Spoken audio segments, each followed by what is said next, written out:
बारामती विधानसभा आणि राहुरी विधानसभेकरता आज पोटनिवडणूक आहे आणि त्याकरता मतदान सुरू झालंय। पवार कुटुंबानं मतदानाचा हक्क बजावलाय। दरम्यान यावेळी बोलताना सुनेत्रा पवार भावूक झाल्याचं दिसलं। दादांचं बारामतीत मोठं योगदान आहे। ही निवडणूक भावनिक असल्याचं सुनेत्रा पवार म्हणतायत। तर खासदार सुप्रिया सुळे यांनी देखील मतदानाचा हक्क बजावलाय। तीन दृश्य सुनेत्रा पवार, पार्थ पवार आणि सुप्रिया सुळे या तिघांनी देखील मतदान केलंय।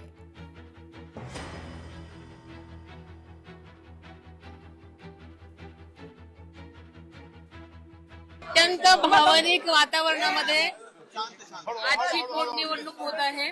आदरणीय दादांच्या वरचं प्रेम, विश्वास, आधार आणि त्यांनी दिलेलं योगदान यासाठी बारामतीची जनता सकाळपासूनच सगळीकडे सगळ्याच ठिकाणी उत्साहानं म्हणत नाही मी तर त्यांचं एक कर्तव्य म्हणून आज मतदानासाठी मोठ्या संख्येने बाहेर पडताना आपल्याला दिसत आहे। दादांशिवाय कुठल्याही गोष्टी आपल्याला करण्याची सवय नाही, पण आज आपल्याला हे मानून चाललं पाहिजे की दादा आपल्यात नाहीत आणि सगळ्याच बारामतीकरांनी लक्षात घेतलेलं आहे आणि ते मतदानासाठी बाहेर पडतात। कुठलीही पोटनिवडणूक ही काही कुठल्याच कुटुंबासाठी काही फार आनंदाची नसते। दादा गेल्यानंतरचं इलेक्शन आहे, म्हणजे मलाही आज मतदान करताना विश्वासच बसत नव्हता की आपण दादाला मतदान करत नाहीये।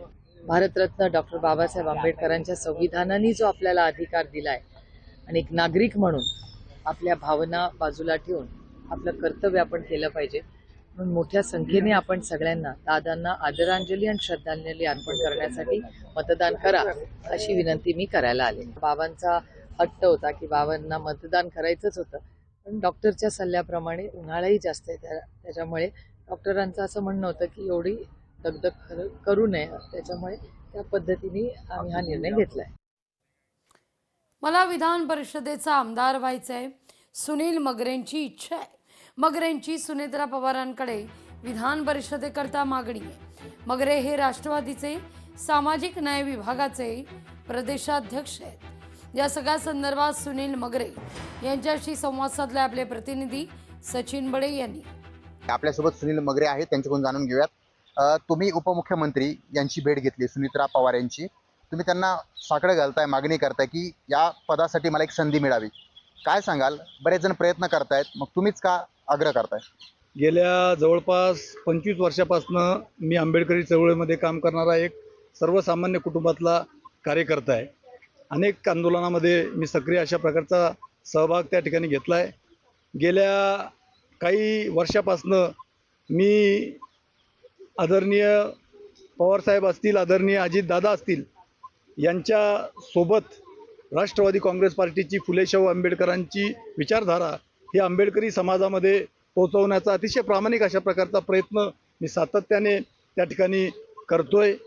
या राज्यामध्ये राष्ट्रवादी काँग्रेस पार्टीच्या सामाजिक न्याय विभागाचं काम करणारा कार्यकर्ता असेल किंवा आंबेडकरी चळवळीमध्ये काम करणारा कार्यकर्ता असेल, त्या सगळ्या कार्यकर्त्यांची अशी भावना आहे की ज्या पद्धतीने या सगळ्या सेलच्या अध्यक्षांना अगोदर विधान परिषदेवर घेण्याच्या संदर्भातली संधी पक्षाच्या माध्यमातून त्या ठिकाणी दिली गेली, तशाच प्रकारची संधी यावेळेस देखील एक सर्वसामान्य कुटुंबातल्या या सामाजिक न्याय विभागासोबत जोडल्या गेलेल्या, अनेक वर्ष काम केलेल्या आणि अध्यक्ष असलेल्या कार्यकर्त्याला त्या ठिकाणी द्यावी, अशी सर्वसामान्य कार्यकर्त्याची आमची त्या ठिकाणी भूमिका आहे। लोकांमध्ये जाऊन जनजागृती करण्याचं काम मी सगळ्या मतदारसंघामध्ये त्यावेळेस देखील आम्ही त्या ठिकाणी फिरलो आणि हा समाज राष्ट्रवादी काँग्रेस सोबत जोडण्याच्या संदर्भात त्या ठिकाणी प्रयत्न सातत्याने आम्ही केलेले। नेमकं न्याय कोणाला मिळणार हे पाहणं महत्त्वाचं असणार आहे। सचिन बडे, लोकशाही मराठी, छत्रपती संभाजीनगर।